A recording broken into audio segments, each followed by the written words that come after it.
Hey, how's it going, guys? And welcome back to another Tokyo Ghoul Rebirth episode. And today we're going to have a look at some of the new things which did drop on Tuesday. Didn't get around to actually putting this video together and having a look. To be fair, there's not a lot going on.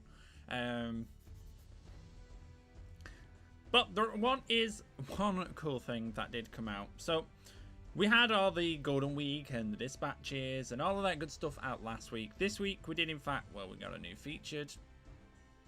Completely ignore. We got some new characters added to the RC Point shop. First one over here being Nishiro, the second of the Beam Brothers. We had the other one. Her name escapes, but I do have her maxed out, so I will probably get this one maxed out. Maybe we'll play around with them, see how things go with those. But yeah, new character added to the shop. Thinking of Papa. They're like 10k a piece, so it's quite expensive in terms of RC points, but once you've got your 20 stims from the shop for the month, then you've got plenty of points left over. So let's have a look over here. So we've got 6,660 health, 399 attack. Why didn't you just give it 400? And then we've got 160 defense, 10 AP, and I nearly said 7 durability. We've got unique brick wall. I think the other one, the other Beam Brother, they're called is it the Beam Brothers? I think that's what they're called. Cannot remember off the top of my head completely. But yes, I think they've both got brick wall. Just cool, I guess. Not particularly interesting enough to warrant using, but it's an extra character nonetheless. And then you've got crit rate of 15% when you're maxed out. Increased block rate of front row allies of 20% for 3 turns and restores 20% health. Again, it's not necessarily a good character. They're never usually good characters, but it's nice for collection for those who do in fact collect all the characters that they can possibly get hold of. We can have a look at a 3D model here actually real quick. So this is out on JP as well. Do we have a voice clip? No, not particularly. We've got a little voice clip, and of course, pretty cool. I would like to see some of these other characters start to be released now, which are pretty interesting to see. Maybe in an SR version. We did get a new Kaku gem set with a character, like we did with Arima a month or 2 ago, I think it was. We have got, it's unfortunate because this is a really good character and it's kind of not great. They've put it behind a paywall if you wanted to max it out. Everyone's going to be wanting this character purely because of the way, look at the art for it. I'm not happy they put it behind a paywall. I did pick up one copy of it. I just wanted a copy of it. I would like to max it out, but it's not worth the £100, $100, whatever it's worth, to actually max it out. That's just me. I did get one copy of it. So we got ETO. It's father-daughter reunion. I really do like the art. It's really, really nice. Pretty much why I wanted a copy, and its abilities are pretty good. She's got some very interesting stats. Stats are not all that too helpful. In the conflict, she's got Ukaku only bonds, which is nice. Don't think, is it Ukaku? Can't remember which one. One of the Kogane types is really lacking in like help from these characters, so I can't remember which one it is off the top of my head. But we've got 100%. You've got time cut by 30 minutes, which is nice. You get more dispatches done. But, again, it's probably not worth going all out to max it out. Not with putting it behind a pay. If it weren't behind a paywall and you could obtain it in some other way, then probably wouldn't be too bad. But this is just, yeah. We've got success rate by 20%. Info drop rate by 20%. Time cut again by 15 minutes. In the actual skill tree, which is nice. So that's 45 minutes just off this one character if it's maxed. And then we got territory points by 1.8, and your skill gives times 2 territory points, which I think she is my... I don't know if it's her or... I'll have to have a look, actually. I think she's my assist at the moment. Just for that times 2. The card art is so nice.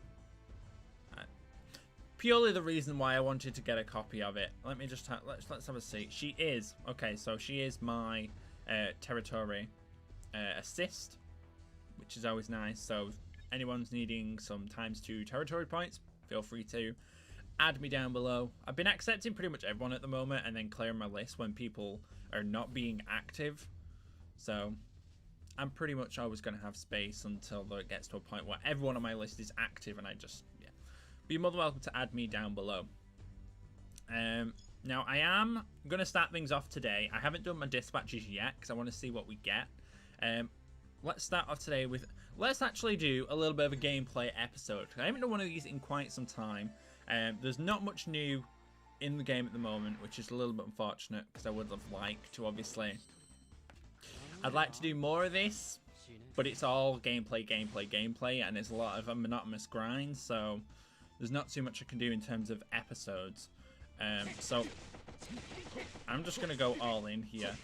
This Urie, when he is broke, he awakens, which is always a little bit of an issue. I'm actually just going to... I'm not even going to bother by dividing my skills. And trying to go for one, because I think I can win. You're nearly... I think my Arima's nearly 80%, so it's nearly at its top point for damage. Now, if we go in here, I would have liked... I'm going to do the switch here. Now, I can...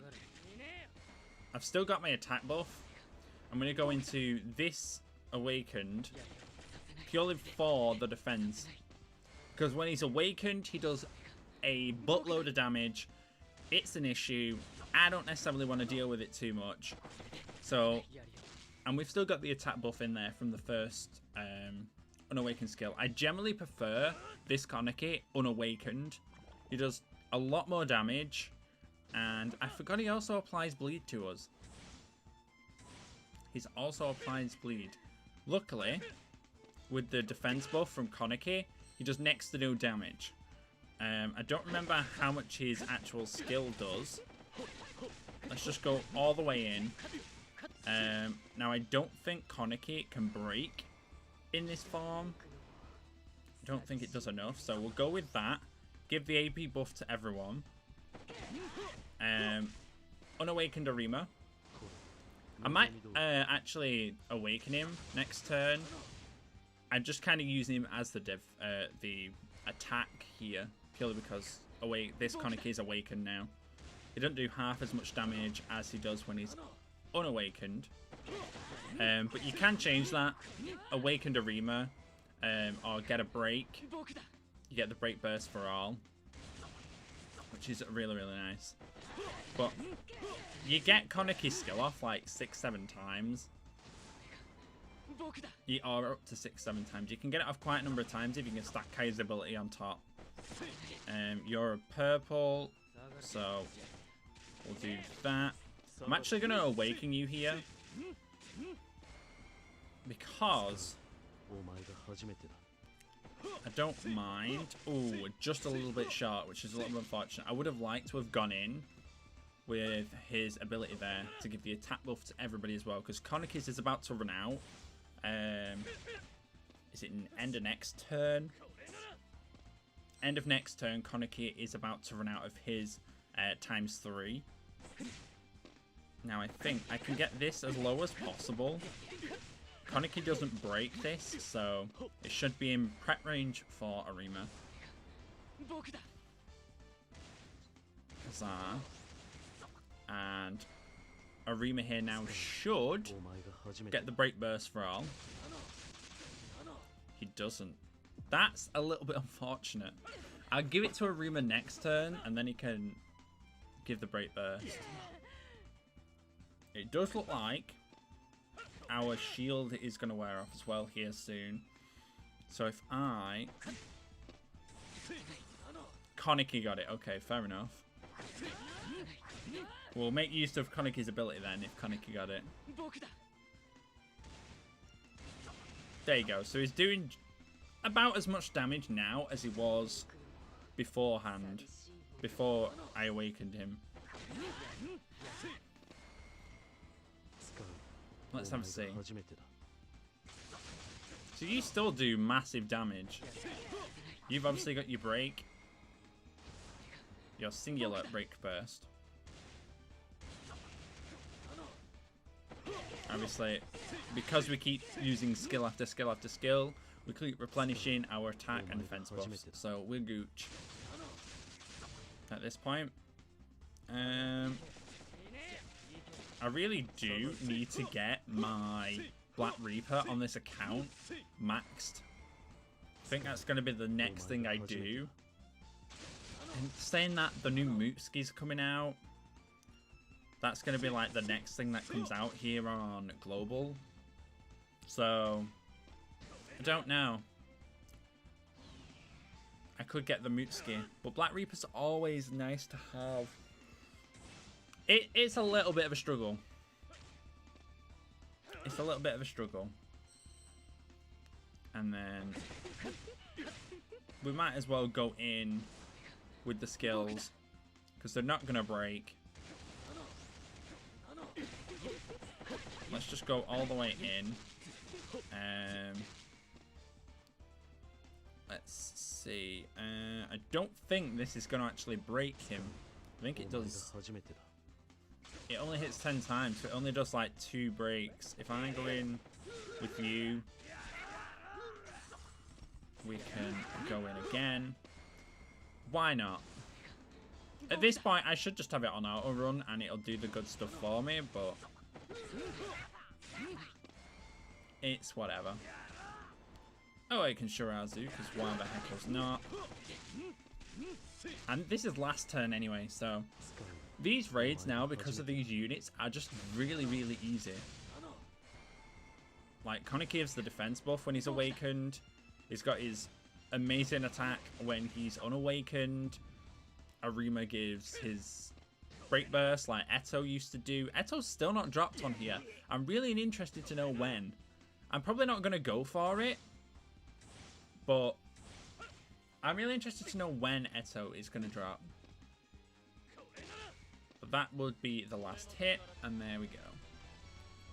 Very, very nice. Very easy, very simplistic. It's whatevs.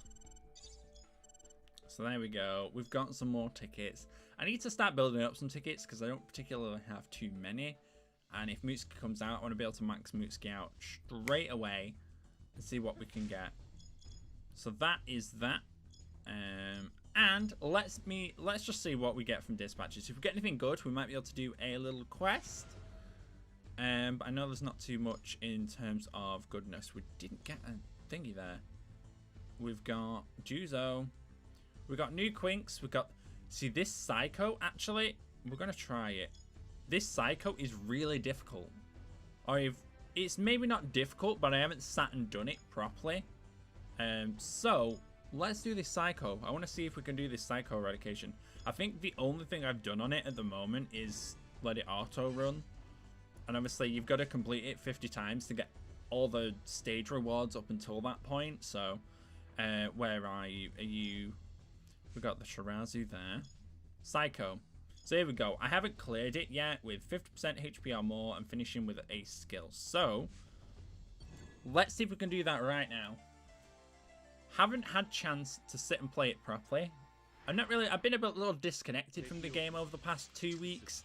I'm hoping we can relight that little spark and, you know, we can see if we can get somewhere. I don't know. It's a little bit interesting point at the moment.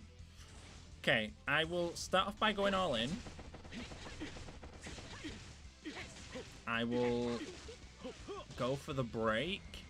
I don't know if it's enough because she's got quite a lot. No. I would prefer a Rima. Yeah. Let's swap out. And then Arima can give the global, or the break burst to all. Increased damage for everyone. We'll use the Arima skill. I need to get a skill charged, obviously. That did a decent amount of damage. And, oh, we kill. Never mind. I forgot it was break burst for all. Okay. So it's not too difficult if I manually play. Otherwise, if I don't, the game doesn't particularly keep up. That's the third time I've played it. There's the 50% one. If play it again and use the skill to finish then. Okay, so it's not as difficult I was first anticipating. But I think for today, that is where we will wrap up. Let me know what your experiences with Tokyo Ghoul Rebirth / Reinvoke is at the moment. I'd love to know how you're feeling with the state of the game and whatnot. Very interested to know with your thoughts and opinions down in the comment section, and I'll reply to as many as possible. But for now, have a wonderful and safe day, and I'll see you guys in my next episode. Probably on Tuesday when the war ends. See you guys all then. Bye for now.